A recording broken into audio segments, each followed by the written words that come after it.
Sissoko has done it. Mali win 5-4 on penalties. Wow, what an exhilarating game between Mali and Argentina. And of course, everybody will know that Mali showed how the African spirit should be. Very resilient, very dogged, and of course, the fighting spirit of Africa continues. As we've seen Mali, put Argentina by the side and of course continue their onward movement in the FIFA Under-20 World Cup. As I speak to you, the Nigerian representatives, the Flying Eagles of Nigeria, they are on their way back to Nigeria.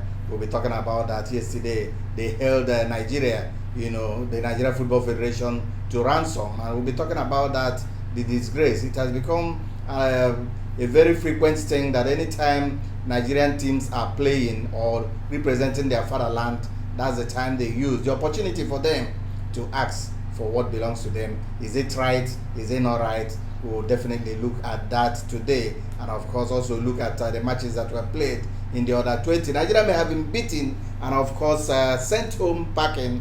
The Under-20 World Cup continues out there in Poland, and back home we'll be looking at the Super Eagles. The Asaba camp of the Super Eagles is agog with so much excitement and of course fanfare. All the players, a lot of banters in Asaba. We'll be getting in swingers, from our reporters out there in Asaba, talking about Felix Ahion and Asomagwa. They'll be giving us in swingers from that. And remember that on Friday, another World Cup will be starting. This time again, the World Cup for women. And of course, Nigeria has a representative. Talk about the Super Falcons, the champions of Africa. They will be there flying Nigeria's flag. And you trust that Nigerian green, white, green flag will flutter so high. And with me to do justice today in Vanguard Live, the sporting segment, is no other person but Jacob Ajom. Jacob, you're welcome to Sporting Vanguard. Thank you, Tony. Good afternoon, viewers. And indeed, I welcome all our viewers. And we just observe a little, silence for the passing of former UEFA President Lena Johansson, Honorary Vice President of FIFA, who passed away.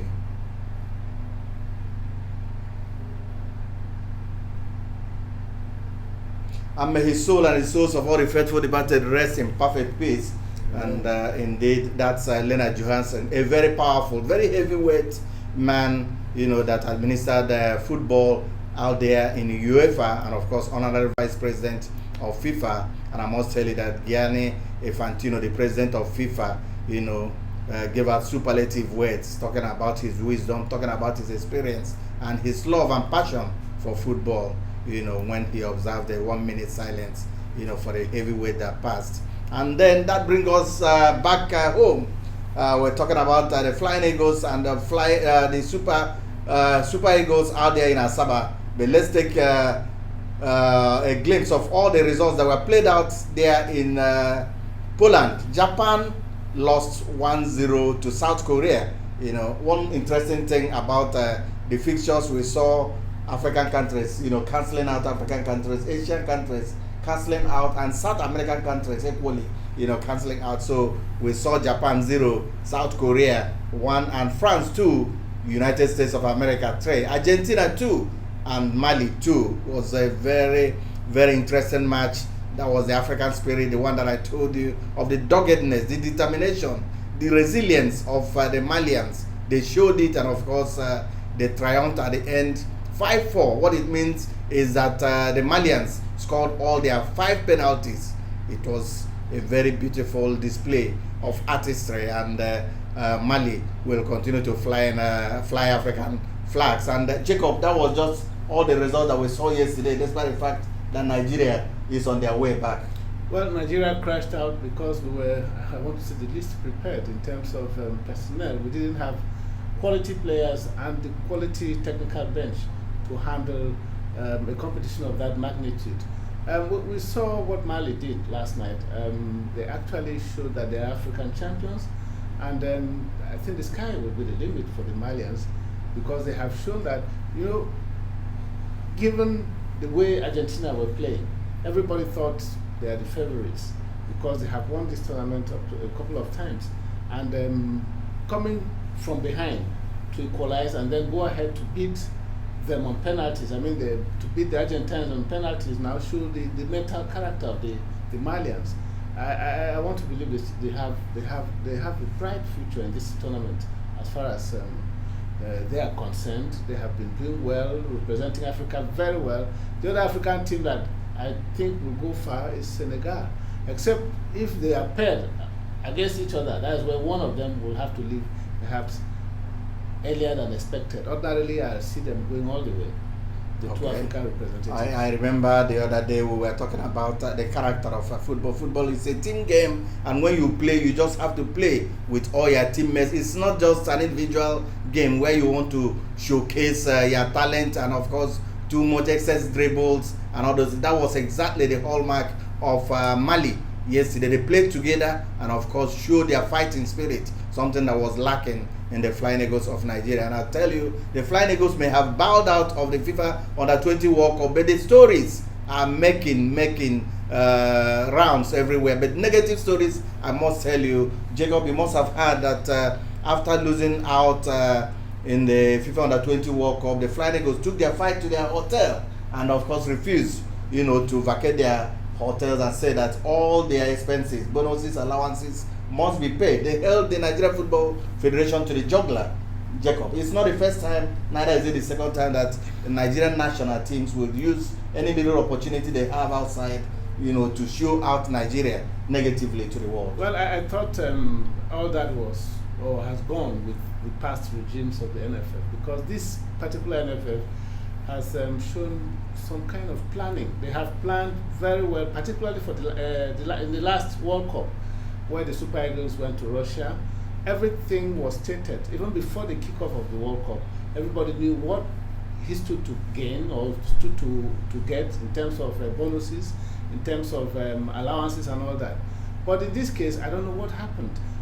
It's like they were not prepared, because there was no way the players would have held them responsible or held them to ransom if they had planned, if the player knew, okay, after this ouster, this is what I'm going to get. But the worst was that they hadn't been paid a dime since they started the campaign. So I don't know. I think the NFF has a lot of explanations to do in this case, because these young boys, they see themselves as having been ousted in the competition, and they fear they may not get their money if they didn't hold them, if they did not hold the officials. So NFF should have known what to do to prevent this particular ugly situation we had in Poland. And indeed, it's not the first time. We remember that the Super Falcons equally went that ugly way, and that now it has come to the Flying Eagles. And Jacob, I heard, that the players, when they got to their hotels, the FIFA had already given out flight tickets to the team even before 24 hours. Once you are beaten, you should be on your way. Tickets were given out to them, but the players refused, to budge, and didn't want to leave their hotels. It took the intervention of the president of Nigeria Football Federation, Melvin Pinnick Amaju. We spoke to Demola Olajire yesterday, who confirmed the ugly incidents in Poland, and of course said that Pinnick had to intervene, and of course told them that they should hold him, responsible. Well, that was a fire brigade approach, because if they had done their homework, we wouldn't have had that situation. Like I said earlier, if the players knew that after this loss, this is what we are getting, if they knew, or if they had been paid since they started, even their victory over Qatar, they had not been settled. So for Pinnick to come in that last ditch effort to kind of quell the fire, I think it's a temporary measure. Let's see what happens when they come back home. Okay, let's see what happens. And of course, we listened and heard that the team secretary of the Flying Eagles said today that everything was calm. And of course, Andy Randa, the media officer of the Flying Eagles, equally confirmed that when he said that everything had been settled, after the president of Nigeria Football Federation, Pinnick, spoke to the players, and of course, they turned around to apologize. That's to show you, how innocent they were, demanding their money, knowing that indeed we are Nigerians and anything can happen. if you do not get your dues, it is no longer something that you do on earth and then you get rewarded in heaven. This is really unfortunate. I think the NFF is concentrating so much on the Super Eagles that they forget that they have so many other national teams. These young men and women, some of them have no other means of livelihood than playing football. And when they play for you as a nation, what you spend on them, I think it's not up to half of what people in the National Assembly share as maybe welcome party or whatever. Jacob, So, let's not go there, because yes, if we do, we will not go there. Yeah. I won't go that far, but I think every worker deserves his pay. absolutely, every worker deserves his pay. Why I was telling you not for us to go there is the fact that the Nigerian Football Federation are equally having their own teething problems financially.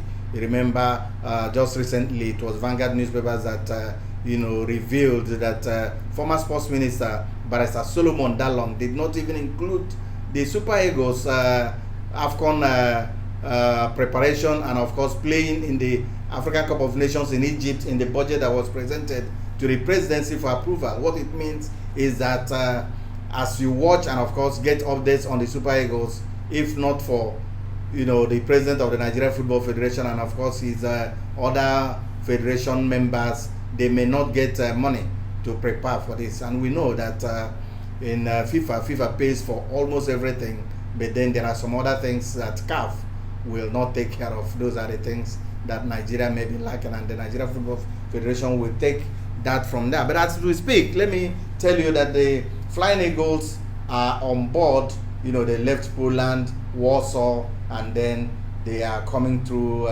Turkey.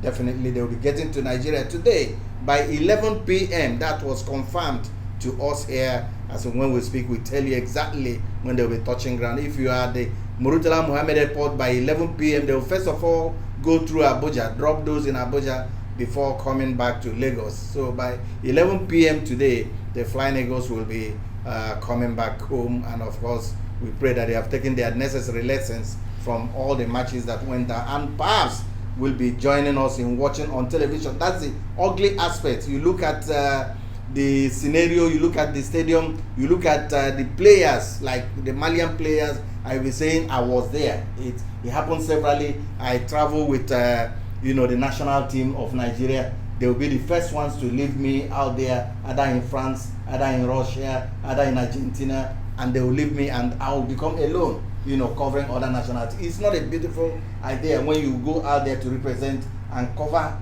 your country, and they leave you, abandon you, midway. And then you start covering other countries, particularly those African countries we have affiliation with. Football is life. It's like normal life.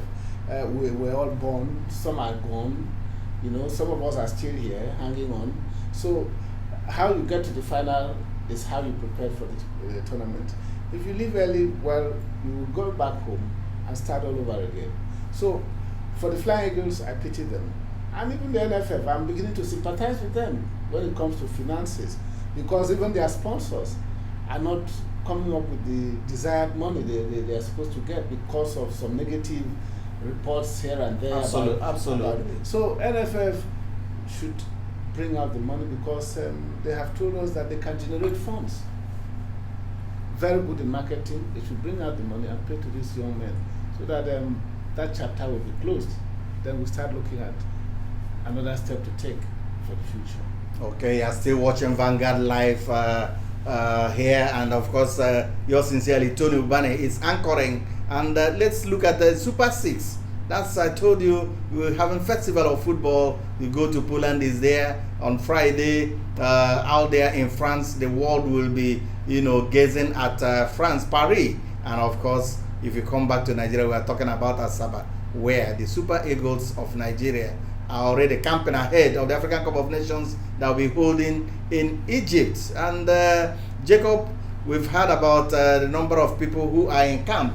Almost all the players are in camp except for 2 or 3 players that are not yet in camp. One particular person, before I tell you those in camp and all those things, one particular person who is not in camp and whose absence has elicited a lot of reactions is Alex Iwobi. Alex Iwobi played in the Europa Cup final, Jacob, and of course they lost successfully to Chelsea. and we all saw it. And as I speak to you, Harry Kane and other Arsenal players and other European players, they have reported back to their national teams. Alex Iwobi is not in camp. Jacob. Well, Iwobi is not in camp. I'm not aware of the detail about his itinerary, his movement. Ordinarily, I think the Europa Cup match that took place in that East European country, Azerbaijan, held last week. So he's supposed to have been in Nigeria by now. Probably, most Nigerian players, when they come, that's when they go to see their families. Maybe he's in Nigeria, he must have gone to Asaba or wherever. And the camp is in Asaba, Jacob. The camp is in Asaba. So I don't know, I can't say much about him, but I think it's cause for worry because he's such a disciplined man. I felt should have been in camp. He's a hard-working player. He shouldn't think that it's business as usual because there are some very young lads in camp today who can unseat anybody who feels he's complacent.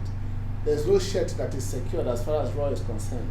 But I think Iwobi should come to camp and report and start working with others so that there will be that synergy at the end of the day. Yeah, listening to Vanguard Live, and I told you earlier that we're getting in-swingers from our correspondents out there in Asaba talking about Festus, Ahern, and Ochuko. They are Vanguard staff grilled, and of course, we know their onions once it comes to sports reporting. They are the ones that just told us that even there are Samuel Carlo and Olaino are sweating. Nigerians may not see them play because as of today, when they fired out this morning for their training, the two players, Samuel Carlo and Olaino, did not join others in their physical exercises and didn't even play in the tune-up, rehearsals that they were doing. They trained with the physiotherapist. That shows that something is wrong. Perhaps not something to worry about. Kalu is just recovering from an injury, a long injury that had kept him out of action for quite some time, even in his French club. Coming back to the Eagles camp, his recovery is still on. His recuperation is still on.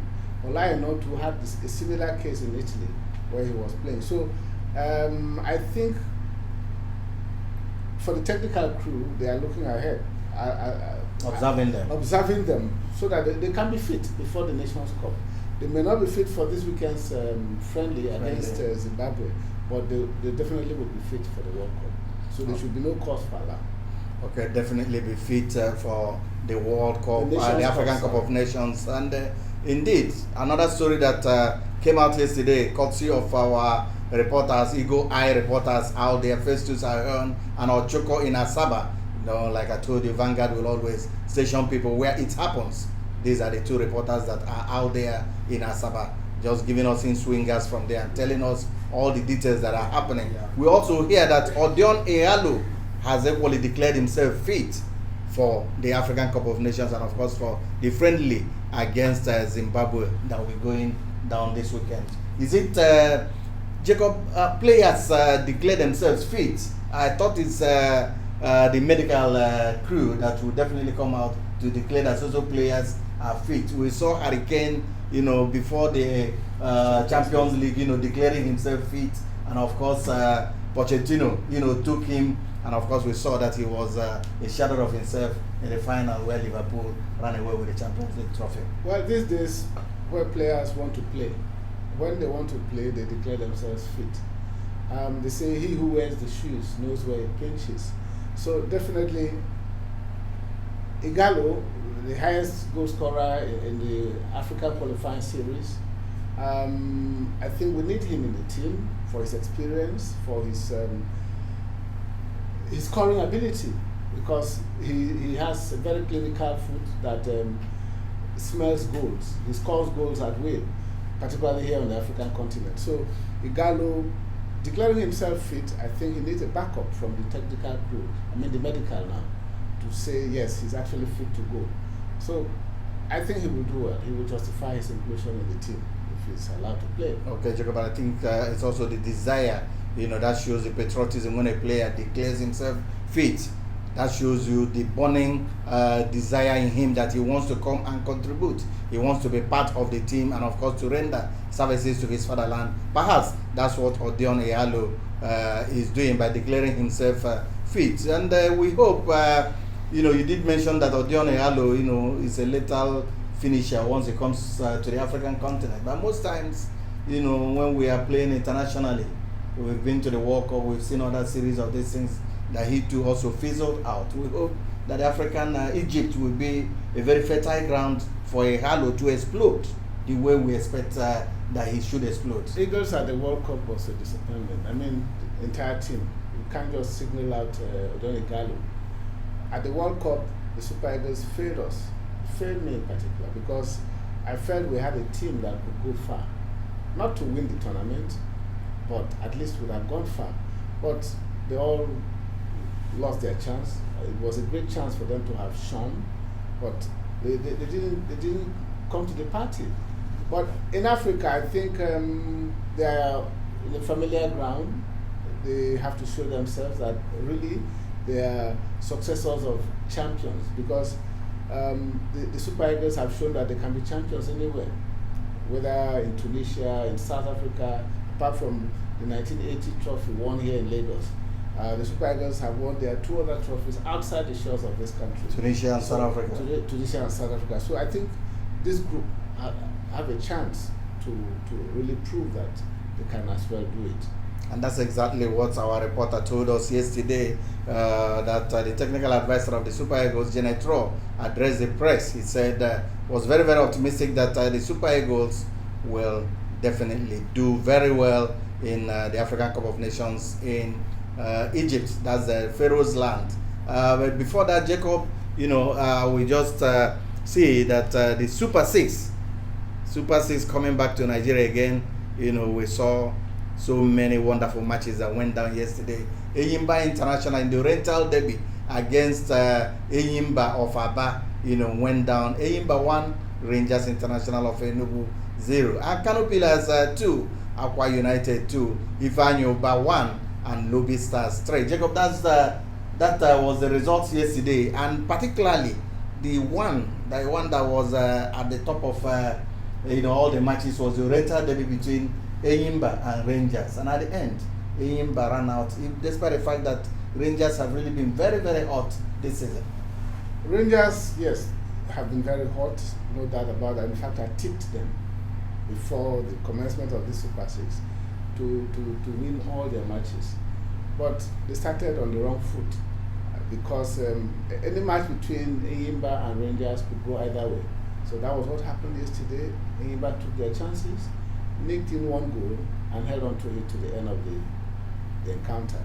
So Rangers, well, I listened to Gumbote, the Rangers coach. Yep.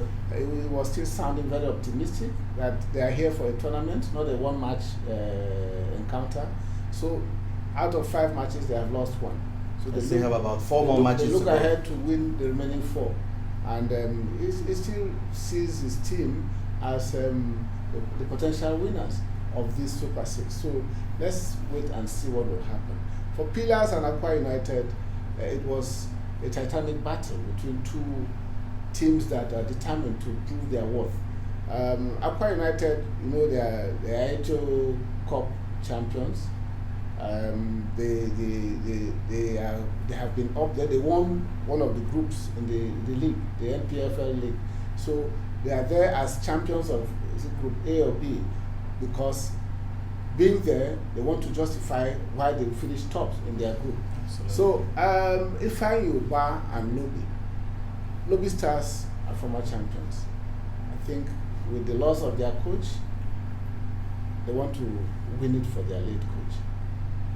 I think that is what we have seen so far. Okay, we are still looking at all the stories making the rounds in Nigerian sports scene, and this is Vanguard Live. If you just appreciate what we're doing, we just ask you to just like us. Just as we're getting calls, we're getting a lot of messages from United States of America down to Argentina, even up to down under, talking about Australia. Kate Obodo was one that woke me up this morning to talk about the beauty of seeing people, seeing the analysis, quality analysis coming on from Vanguard Live, and of course she cherishes it. And Jude Obona from Australia equally called to say, guys, you are doing brilliantly well, and we appreciate you, Jude, and appreciate so many other people who have sent in their words, who have sent messages, who are just liking us. And if you're out there watching us, please like us. If you do not like us, tell us exactly what we are doing that is not so good, and definitely we will do well. Still on Vanguard Live, let's now look at the Super Falcons of Nigeria. They will be on the match again on Saturday, but on Friday the FIFA Women's World Cup starts out there in France, Jacob, and we have Falcons to play Norway, and Norway is a heavyweight once it comes to women's soccer, Jacob. Norway is a heavyweight, Nigeria is a heavyweight. They have been African champions for only God knows how long. So African champions against European top-notch team like Norway, we are bound to have a very beautiful match that day. The Super Eagles, Super Falcons have had the best of preparations in their recent history. We've never had it so good. With the team going on tour, in fact, they just won a WAFU tournament before going on tour. So it's going to be a match to look forward to, and I can't wait to have it. Okay, we've seen that Asisha Oshuala has her stay in Barcelona has been made permanent by Barca, and she is one top striker that every Nigerian will be looking up, perhaps to explode in France. We don't want an explosion that will take away the goals from Oshuala has really made a very important move in her life. I think about the best move she has made so far, leaving China to Spain. And where in Spain is Barcelona.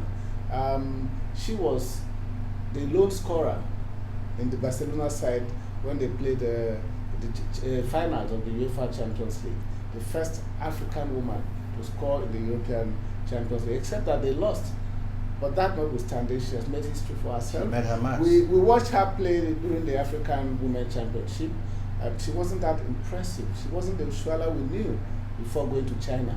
Now that she has returned to Spain, I think we're going to see a better Oshuala at the World Cup in France. And Jacob, talking about the players, one player that has attracted me so much in the Super Falcons is Oluchi Oloyi, the goalkeeper of the Falcons, and seeing the confidence that she brings, when she's in post, and the communication, she dishes that information to her defenders, urges them to go, and of course, tells them when to come back. And it reminds me of Dodo Mayana, Peter Rufai, when Peter Rufai was Peter Rufai, when he was hot. That communication and that confidence, radiating confidence shows that indeed this goalkeeper, and of course, you can't take away her agility. She jumps, she parries, and of course, she's wonderful. Although is a leader, she's good. She's good in her art. And I think she should even remind you of Anne Agumanu. Absolutely. Right. Absolutely. Instead of Rufai, who is a man. Yeah. But then, if they are doing the same thing, fine. Although he has actually proven that you can be at home and still be a very good goalkeeper. So she is one lady we should depend on. She's one lady we should look forward to churn out excellent performances as the tournament progresses. I think with the good backup in the defense, she will prove to be a factor in the Nigerian team.